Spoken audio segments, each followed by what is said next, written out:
بسم الله الرحمن الرحيم. طبعا التجربة عندنا هي تجربة قانون لينز.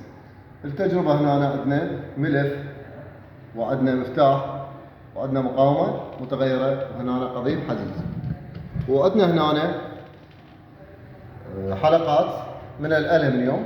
الحلقة الأولى هنا بالنسبة له مقفلة، هاي حلقة أصغر من عندها أيضا مقفلة، هنا حلقة مقفلة، وعندنا حلقات هنا مفتوحة، هاي حلقات مفتوحة هنا.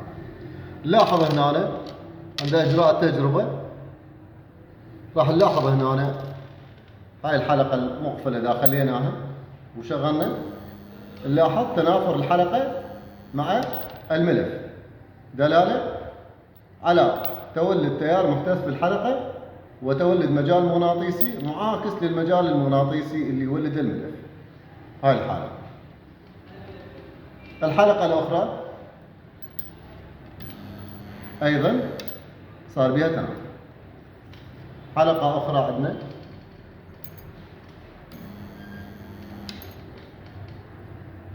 هاي الحالة. بينما إذا أخذنا حلقة مفتوحة هذا الشكل، طبعا هاي الحلقة المفتوحة نلاحظها ما راح ترتفع، يعني ما تولد بها تيار محتث، فما تولد بها مجال مغناطيسي محتث هنا. الحلقة المفتوحة الأخرى أيضا نفس الحالة هنا، إذا خليناها نجي نشرح التجربة. هنا عندنا حسب قانون لينز، طبعا مكمل هو القانون فاراداي، التيار المحتث في دائرة كهربائية مقفلة يمتلك اتجاها، بحيث أن مجاله المغناطيسي المحتث يكون معاكسا بتأثيره للتغير في الفيض المغناطيسي الذي ولد هذا التيار. هنا حسب قانون لينز هنا صار عندنا مجال مغناطيسي محتث، مجال مغناطيسي محتث بسبب التيار المحتث اللي دخل للملف.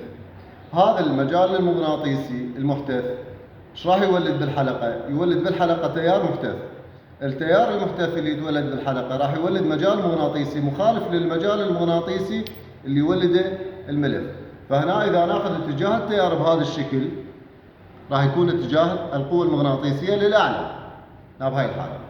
بينما بالحلقة راح يكون اتجاه التيار بهذا الاتجاه، فاتجاه القوة المغناطيسية يكون للأسفل، فيكون مخالف إليه.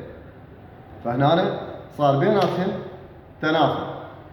هذا التنافر هنا اللي صار هو بسبب قلنا الفيض المغناطيسي اللي ولد الملف الأول.